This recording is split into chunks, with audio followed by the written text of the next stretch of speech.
अब हमको पढ़ना है क्या, विसरण। विसरण या प्रसरण क्या होता है, विसरण या प्रसरण। ठीक है, देखिए विसरण और प्रसरण का मतलब ये होता है, इससे आपको बताया क्या होगा कि ये जो ठोस पदार्थ होते हैं, ठीक है, ये उनके क्या हैं, अणु हैं।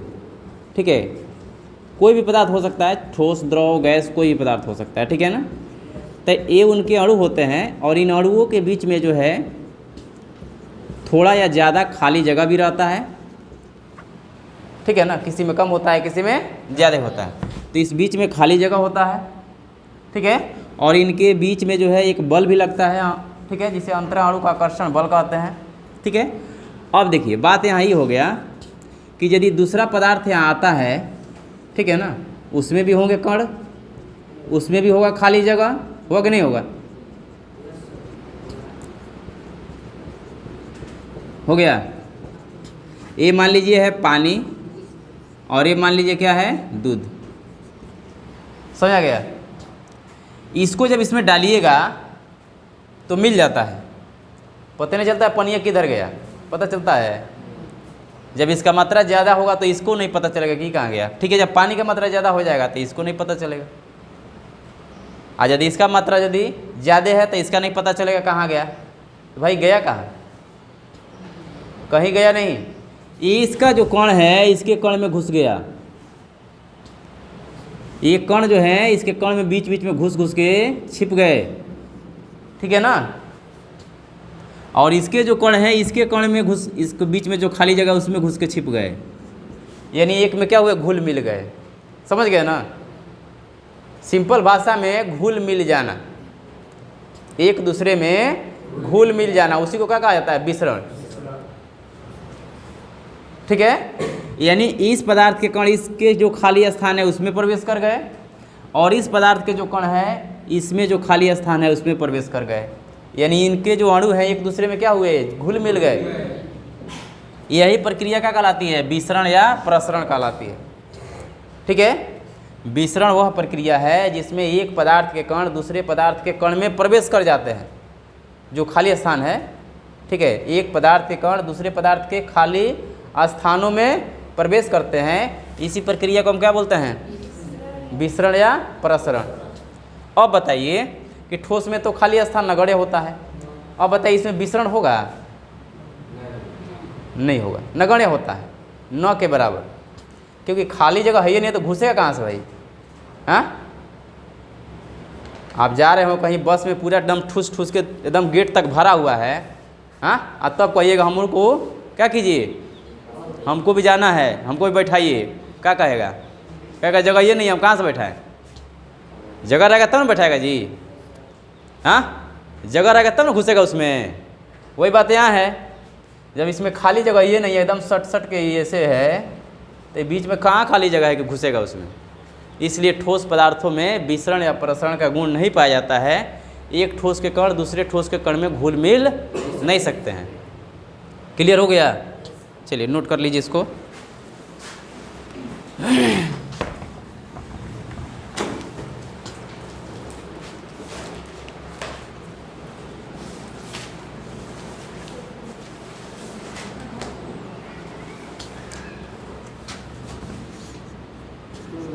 वह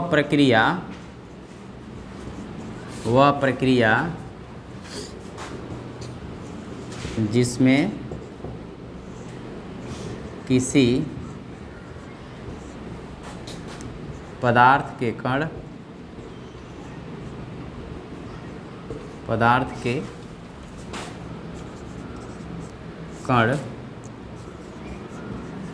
अन्य पदार्थ में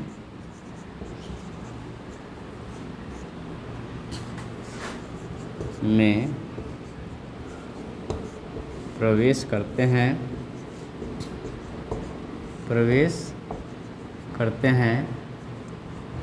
उसे विसरण या प्रसरण कहा जाता है। विसरण या प्रसरण कहा जाता है। क्लियर है यहाँ तक? यानी यह वैसी वह प्रक्रिया जिसमें किसी पदार्थ के कण अन्य पदार्थ में क्या कर जाते हैं, प्रवेश कर जाते हैं। ठीक है, यानी कहने का मतलब यह है कि खाली स्थानों में प्रवेश कर जाते हैं। ऐसे कहाँ जाएंगे, वो खाली जगह होगा तब ना जाएंगे। तो यहाँ से एक पदार्थ के कण दूसरे पदार्थ के खाली जगहों में प्रवेश कर जाते हैं। इसी प्रक्रिया को हम क्या बोलते हैं, विसरण या प्रसरण। ठीक है, अब यहाँ फिर से ठोस पदार्थों में, ठोस पदार्थों में अंतराणुक स्थान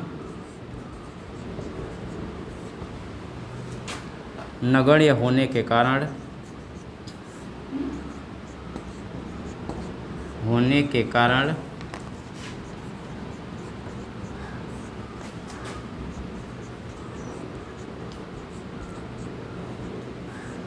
विसरण का गुण नहीं पाया जाता है।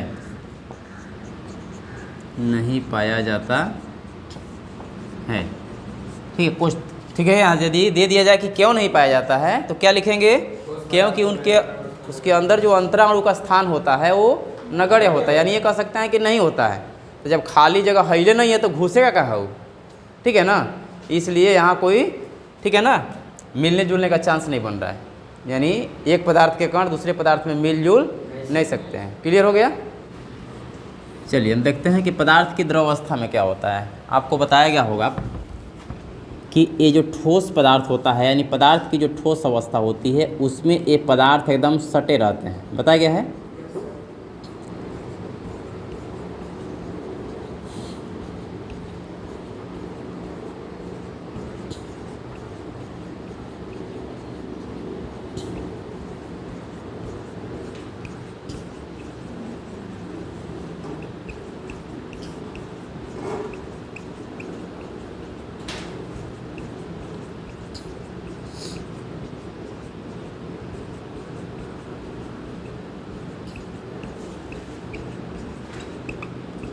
ये क्या चीज़ है, ठोस है। और आपको बताया गया कि ठोस पदार्थों में बहने का गुण जो है नहीं पाया जाता है। ठोस पदार्थों में बहने का गुण नहीं पाया जाता है। क्यों नहीं पाया जाता है कि इसके अणु जो हैं काफ़ी मजबूती से बंधे रहते हैं। इनके जो छोटे छोटे कण होते हैं उनके बीच अंतराणु का आकर्षण बल काफ़ी मजबूत होता है, इसलिए इसमें बहने का गुण नहीं पाया जाता। लेकिन ये कोई चीज़ आपको मालूम है कि द्रव ऐसे पदार्थों को कहा जाता है जो बहते हैं। द्रव ऐसे पदार्थों को कहा जाता है जो क्या होते हैं, बहते हैं। आखिर ये क्यों बहते हैं, सोचिए थोड़ा, यहाँ से सोचिए। ये नहीं बहता है, द्रव पदार्थ क्या होते हैं, बहते हैं। इसका मतलब ये है, और ये जो है ये भी बताया गया कि क्यों नहीं बहते हैं। अंतराणु का आकर्षण बल काफ़ी मजबूत होता है और ये बहते हैं। इसका मतलब ये है कि बल थोड़ा क्या होगा, कमज़ोर होगा। आ रहा समझ में? ये नहीं बहता है, क्यों नहीं बहता है कि अंतराणु का आकर्षण बल काफ़ी मजबूत है। और आप जानते हैं कि सभी द्रव बहते हैं। इसका मतलब ये हुआ कि अंतराणु का आकर्षण बल उसकी अपेक्षा क्या होगा, कम होगा। इसमें थोड़ा सा कम होगा, किसमें, द्रव में। साथ ही और ये जो अंतराणु आकर्षण बल कम क्यों होगा, कमज़ोर क्यों होगा, जब अणु एक दूसरे से थोड़ा दूर जाएंगे। अंतराणु का जो है आकर्षण बल क्या होगा, कमज़ोर होगा। कब, जब वे एक दूसरे से दूर जाएंगे तब। तो दो वो यहाँ चीज़ क्लियर हो गया कि अब ये जो द्रव है इसमें जो कण होते हैं ठोस की अपेक्षा कुछ दूरी पर रहते हैं, इसमें सटे नहीं रहते हैं। समझ में आया कि नहीं आया, बताइए। हाँ, यानी ये अणु जो है एक दूसरे से चिपके हुए हैं, इसमें थोड़ा दूर दूर हैं। ये क्या है, द्रव है। ठीक है, द्रव समझने के पहले ठोस आपको समझना जरूरी है। यदि आप ठोस समझ गए तो द्रव समझ में आ जाएगा। इसके जो अणु हैं, इसके जो कण हैं एक दूसरे से चिपके हुए हैं। अंतरा अणु का आकर्षण बल काफ़ी मजबूत है, इसलिए बहते नहीं है। और एक वो चीज़ आप 100% जानते हैं कि सारे द्रव क्या होते हैं, बहते हैं। इसका मतलब जो है इसमें जो बल है, ठीक है, बहेगा कब, जब बल कमज़ोर होगा तब। इसका मतलब इसमें अणुओं के बीच अंतराणु का आकर्षण बल द्रव की अपेक्षा क्या है, कम है, कमजोर है। और ऐसा होगा कब, जब अणु थोड़ा दूर जाएंगे तब। तो ये भी क्लियर हो गया कि इनमें अंतराणु का स्थान क्या होता है, इसकी अपेक्षा अधिक होगा। अंतराणु का स्थान अधिक, दूर चले जाएंगे, गैपिंग ज़्यादा हो गया, और बल क्या हो गया, कम हो गया। जैसे जैसे स्थान बढ़ता है अंतराणु का आकर्षण बल क्या होता है, घटता है। नहीं समझ में? अंतराणु का स्थान बढ़ेगा, जैसे चुंबक ले लो और लोहा ले लो, हाँ, उसको यहाँ रखो पास में, क्या होगा, तेज़ी से खींचेगा। थोड़ा दूर कर दो, क्या होता है, कमजोरी से खींचेगा, मतलब उसमें बल जो है थोड़ा क्या हो जाएगा, कमज़ोर हो जाएगा। थोड़ा और दूर कर दो, बल और क्या होगा, आकर्षण बल और कमज़ोर हो जाएगा। दूर कर दो, खींचबे नहीं करेगा। क्यों? जब दूरी बढ़ा तो बल कम हो गया। वही कंडीशन यहाँ भी है। जैसे जैसे ये अणुओं के बीच का स्थान बढ़ेगा अंतराणु का आकर्षण बल क्या होगा, कमज़ोर होगा। ठीक है, तो इसमें स्थान क्या हो गया, ज़्यादा हो गया, स्थान ज़्यादा। इसमें जो अंतराणु का स्थान है, यही ना है, अंतराणु स्थान, अंतराणु का स्थान। ठीक है, और इसमें जो बल लगेगा, इसमें जो बल लगेगा, ये जो खींचेगा एक दूसरे को, जिस बल से, इस बल को क्या कहेंगे, अंतराणु आकर्षण बल, यही ना बोलते हैं, अंतराणु का आकर्षण बल। तो ये जो है सभी पदार्थों में होता है, चाहे वो ठोस हो, चाहे द्रव हो, चाहे गैस हो। क्लियर है? अब देखिए, तो ठोस में जो है अणु पास है, इसलिए जो है अंतराणु का आकर्षण बल मजबूत होगा। द्रव में उससे थोड़ा कम होता है। ठीक है, इसमें अंतराणु स्थान नहीं होता है, नगण्य होता है, इसमें थोड़ा अधिक होता है। क्लियर है? स्थान इसमें अधिक है और बल क्या है, कम है। क्लियर हो गया? नोट कर लिया जाए। चलिए,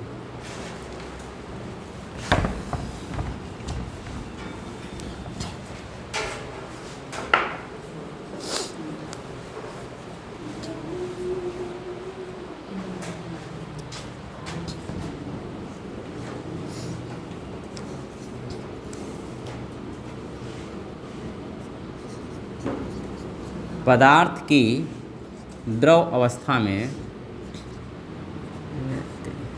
पदार्थ की द्रव अवस्था में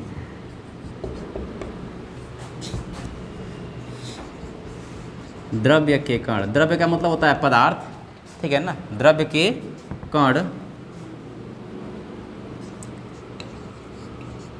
ठोस की अपेक्षा,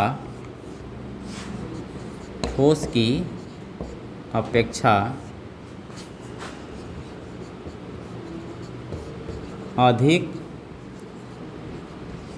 दूरी पर रहते हैं, अधिक दूरी पर रहते हैं।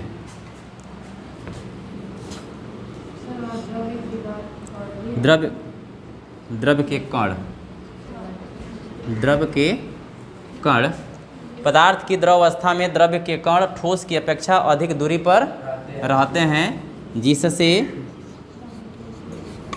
जिससे उनके बीच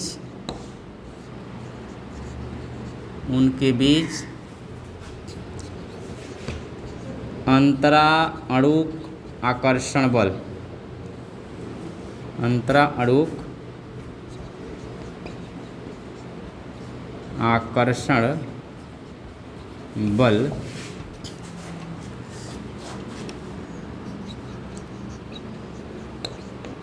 कमज़ोर होता है, कमज़ोर होता है।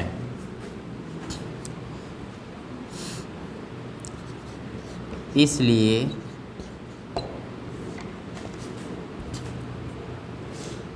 सभी द्रव बहते हैं।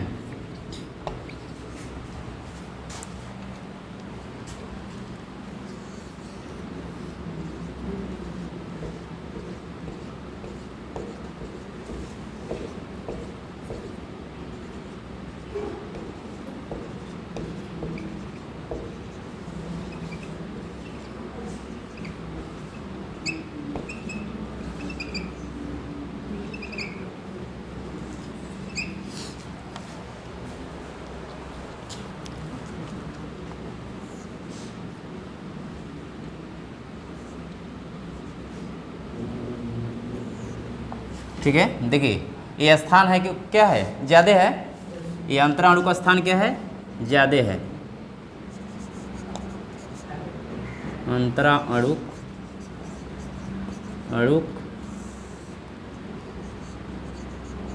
स्थान,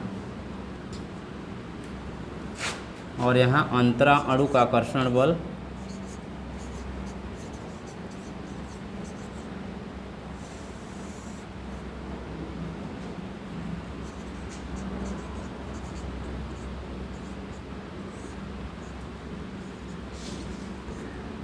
ठीक है। अब देखिए ये अंतराणु का स्थान जो है इसमें क्या है, अधिक है, अधिक है ना, किसकी अपेक्षा, ठोस की अपेक्षा, ठोस की अपेक्षा क्या है, अधिक है। और जैसे ही ये अधिक होगा उसके उल्टा ही क्या हो जाएगा, कम हो जाएगा। समझ में आ गया। अंतराणु का स्थान जब बढ़ेगा तो अंतराणु का आकर्षण बल कम होगा, और जब ई बढ़ेगा तो अंतराणु का स्थान क्या होगा, कम होगा। क्लियर हो गया। तो द्रव में अंतराणु का स्थान अधिक होता है, अंतराणु का आकर्षण बल कम होता है, जिसके चलते उनमें बहने का गुण पाया जाता है। क्लियर है यहाँ तक। द्रव पदार्थों के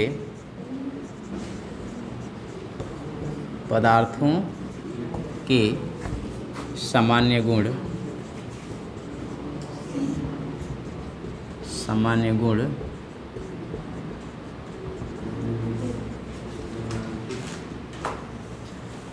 निम्नांकित हैं।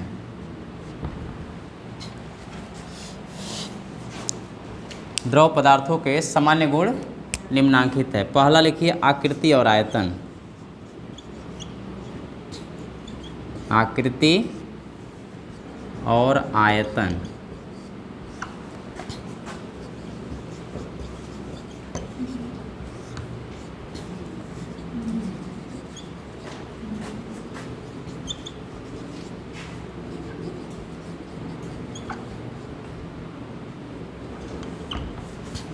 आकृति और आयतन।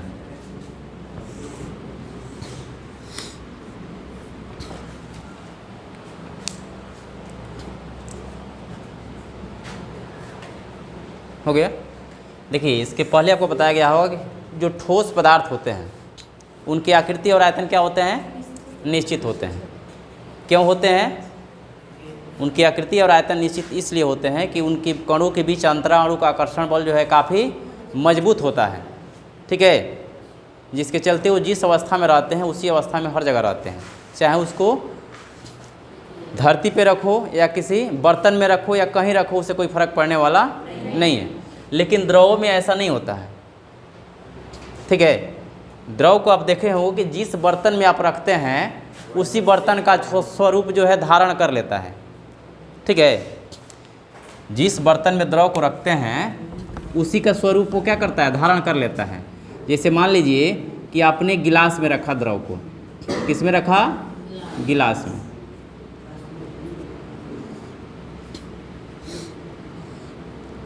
ये आपका गिलास है, आपने गिलास में द्रव को रखा। ठीक है, उसके बाद इसी द्रव को, ठीक है, इसी द्रव को लाइए आप कहाँ,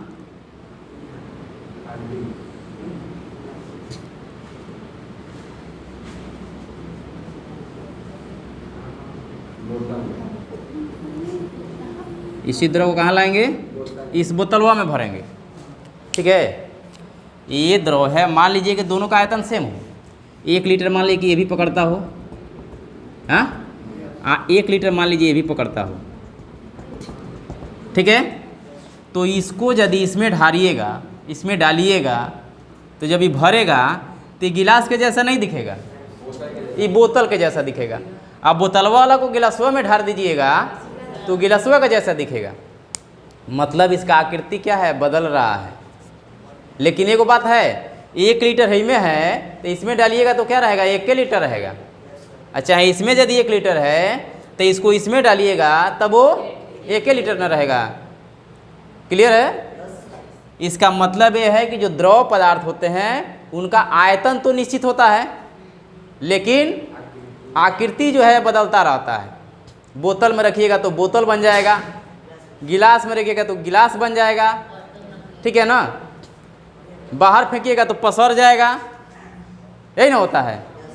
तो इसको जहाँ रखिएगा उसी रूप, ठीक है, उसी का रूप जो है, उसी का स्वरूप जो है धारण कर लेता है। जिस बर्तन में इसको डालिएगा उसी बर्तन का स्वरूप, उसी का आकृति ये धारण कर लेता है।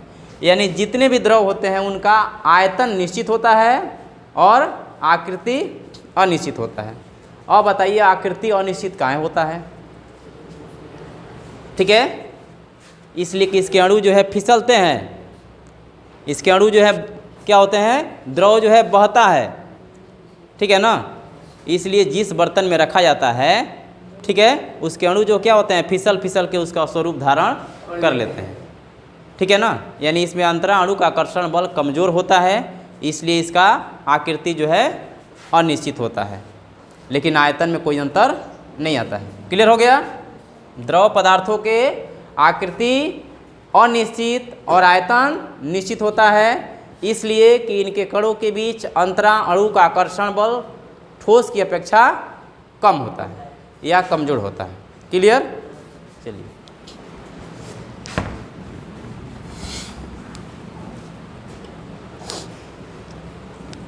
नोट कर लीजिए। द्रव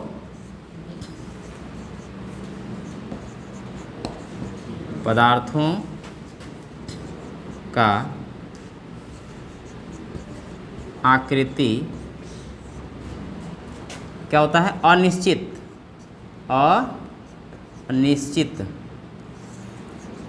अनिश्चित तथा आयतन निश्चित होता है, आयतन निश्चित होता है।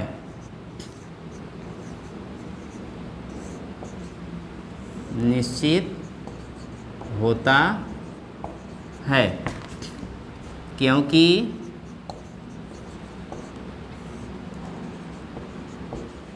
इनके कणों के बीच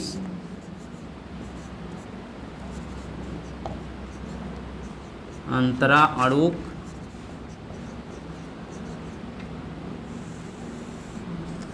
आकर्षण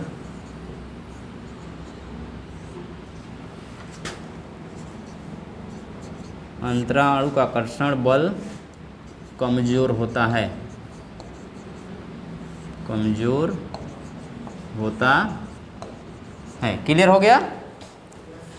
द्रव पदार्थों का आकृति क्या होता है? अनिश्चित होता है। जिस बर्तन में रखिए वही, ठीक है, उसी का स्वरूप धारण कर लेगा। लेकिन आयतन जो होता है इसका वो निश्चित होता है, चाहे वो किसी बर्तन में रखिए। यदि 1 लीटर है या 2 लीटर है तो जितना है उतना ही रहेगा, उसमें कोई परिवर्तन नहीं आता है। क्लियर हो गया यहाँ तक? ये दिख रहा है, दिख रहा है ना? देखिए, मान लीजिए पानी से पूरा भरा हुआ हो तो भारी लगेगा। यदि इसके अंदर पानी पूरा भर दिया जाए तो क्या होगा? ये भारी लगेगा, ठीक है। अब भारी का मतलब होता है घनत्व का अधिक होना। भारी का मतलब क्या होता है? घनत्व का अधिक होना। घनत्व यदि ज़्यादा है इसका मतलब क्या है? भारी है। भारी है इसका मतलब क्या है? घनत्व अधिक है। तो यदि ये पानी से पूरा तरह भर दिया जाए, यानी इसके अंदर खाली स्थान ना हो, कहने का मतलब ये है कि इसके अंदर यदि खाली स्थान ना हो तो इसका घनत्व क्या होगा? उच्च होगा। घनत्व क्या होगा? यानी ये क्या होगा? भारी होगा।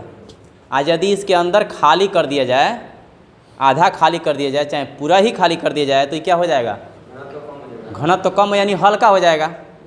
घनत्व कम यानी हल्का हो जाएगा। तो अभी बताया गया कि द्रव के जो कण होते हैं उसके बीच में अंतरा अणु का स्थान अधिक होता है। अब बताइए कि उसका घनत्व जो है कम होगा कि अधिक होगा? कम होगा। यानी द्रव जो है ठोस की अपेक्षा क्या होते हैं? हल्के होते हैं, उनका घनत्व कम होता है। क्यों होता है? अभी आपको समझ में आया। ये भरा रहेगा, खाली जगह नहीं रहेगा तो भारी रहेगा, घनत्व उच्च होगा। और यदि अंदर खाली कर दिया जाए, स्थान खाली कर दिया जाएगा तो क्या हो जाएगा? हल्का हो जाएगा, घनत्व कम हो जाएगा। क्लियर हुआ? तो देखिए, तो जो द्रव पदार्थ होते हैं, ठीक है, द्रव पदार्थ उनका घनत्व क्या होता है? निम्न होता है। निम्न माने कम। जो द्रव पदार्थ होते हैं उनका घनत्व क्या होता है? निम्न होता है। क्यों होता है? इसलिए कि उनके कणों के बीच अंतरा अणु का स्थान अधिक होता है। क्लियर? चलिए नोट कर लीजिए।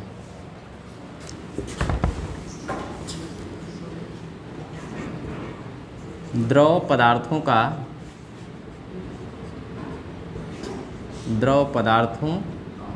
घनत्व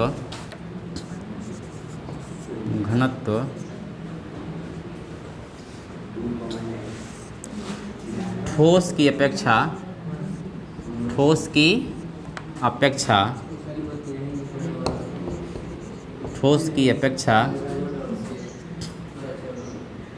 ठोस पदार्थों का द्रव पदार्थों का घनत्व ठोस की अपेक्षा निम्न होता है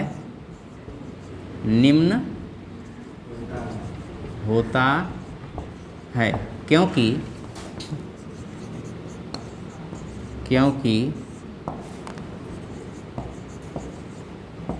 इनके कणों के बीच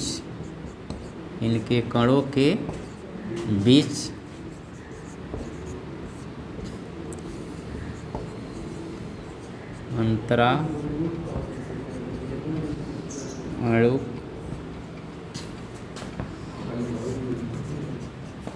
स्थान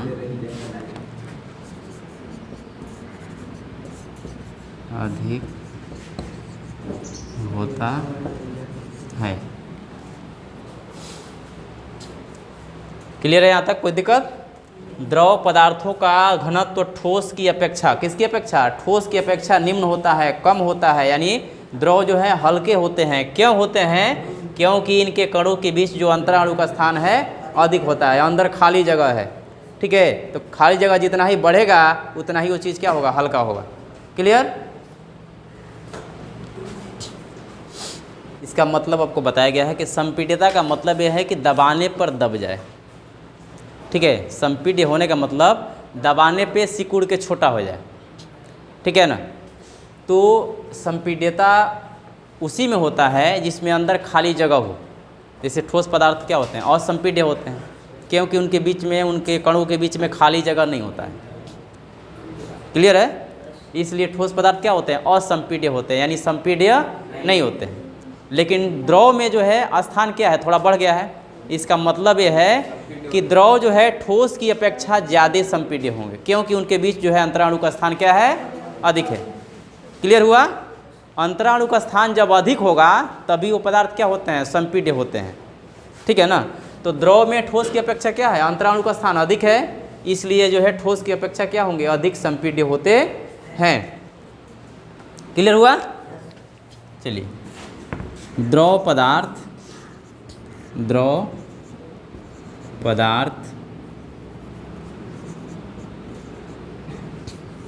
ठोस की अपेक्षा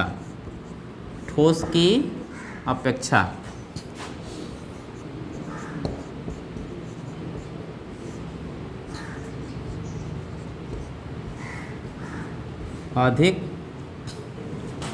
संपीड्य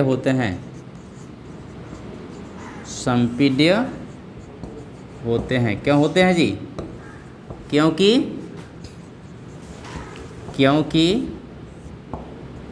पूछा जाए कि संपीड्य क्यों होते हैं तो क्या होगा? क्योंकि उनके कणों के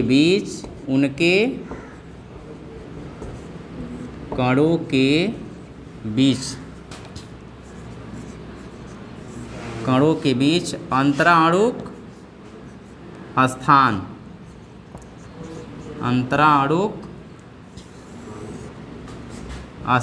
क्या होता है? स्थान अधिक होता है।